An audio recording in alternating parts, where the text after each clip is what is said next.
Hello, hello. It's been a while since I made a video.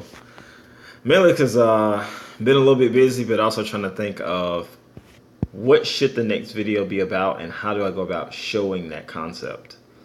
The last video, like the future value, which I do think is the most important thing when it comes to Ascension, I am playing against a computer opponent, which, if anyone's played the computer enough, you know that they make very predictable plays. Typically, they buy the card that's worth the most honor value in the bottom right corner. That's what they do. So just say like if in the first set, if Arbiter of the Precipice or Rocket Couriers on the field, Arbiter of the Precipice, I won't say 100%, but it's 99% of the time, especially on turn one, the best card of the two to get. Like overwhelmingly the card you probably should buy. But the computer will still pick Rocket Courier because it's worth the most. So it's really hard to show that concept because my opponent isn't making optimal plays. So I was really trying to think, how do I show the second most important thing, which is playing to win the game. And that in itself sounds very vague. In the first video, Someone that Acts was the two most important things in Ascension. The first one being future value, which I do think is first. And second is playing to win the game. But what does that really mean? So the main thing is knowing where you stand in the game. To know that if you're winning, you need to stay ahead. If you're losing, you need to come back.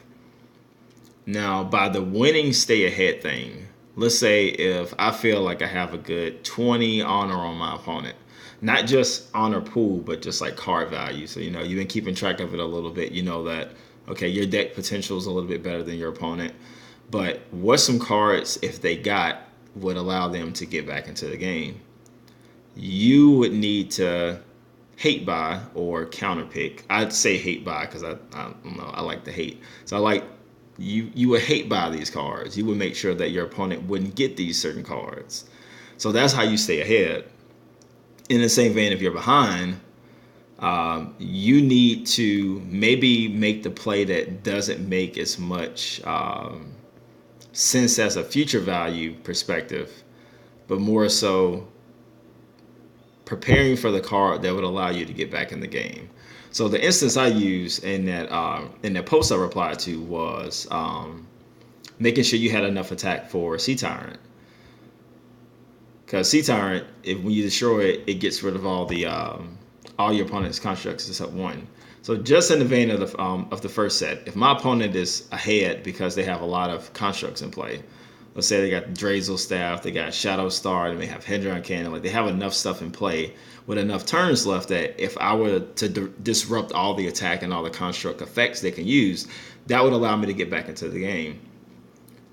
If there's a card like Flytrap Witch, which is, I mean, probably better to show you the card. I'm not just gonna assume. So, Flytrap Witch, for instance, gain 2 honor, draw a card. Very, very good card. Very good card, no doubt about it.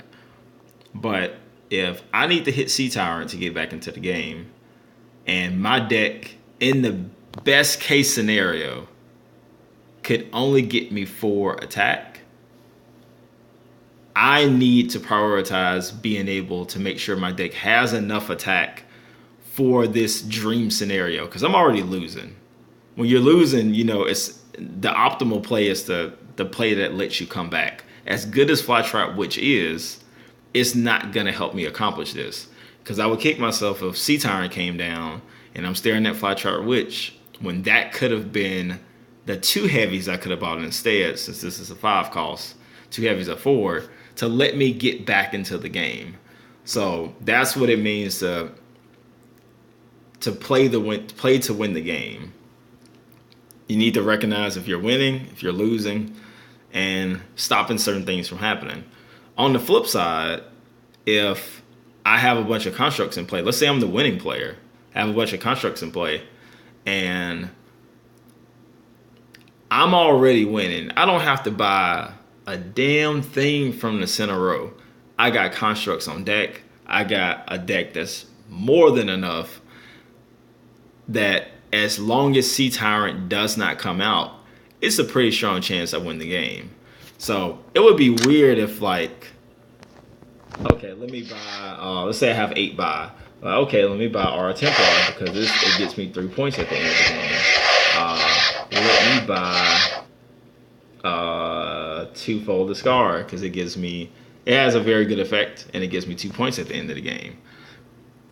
Because if I'm buying stuff from the center row and I'm already winning, and then